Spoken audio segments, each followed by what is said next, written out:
Bismillahirrahmanirrahim. Tatil konusunda söylenebilecek birçok söz vardır. Fakat biz burada özellikle tatil kelimesinin geldiği anlam üzere atalet olarak anlaşılmaması, yani durağanlığa geçmemek, tembelleşmemek olarak anlaşılmaması gerektiğini söylüyoruz. Aksine biz tatilden şunu anlamalıyız. Allah-u Teala ayet-i kerimede diyor فَاِذَا فَرَغْتَ فَانْسَبْ وَاِلَى رَبِّكَ فَرْغَ.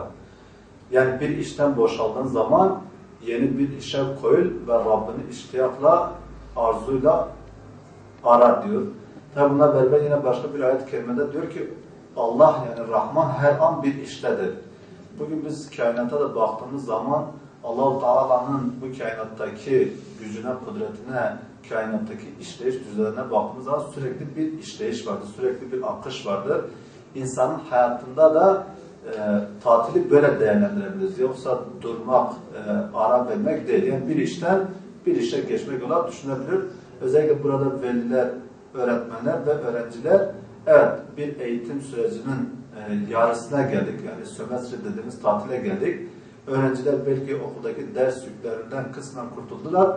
Ama bu tatili özellikle öğrencilerin kitap okuma noktasında ciddi değerlendirmeleri gerektiğini önemsiyorum. Bununla beraber okul sürecinde manevi bir yıpranmanın getirmiş olduğu özellikle manevi tamire dönük bu 15-16 günlük sürenin manevi bir depolanma olarak Kur'an-ı Kerim dersi almakla, İslami kitaplar okumakla ve bu noktadaki kendi ilmihal fıkıh bilgileri geliştirmekle bu tatilin öğrenciler için faydalı olacağını düşünüyorum ve tatilin özellikle de bu boyutuyla değerlendirilmesi gerektiğini söylüyorum.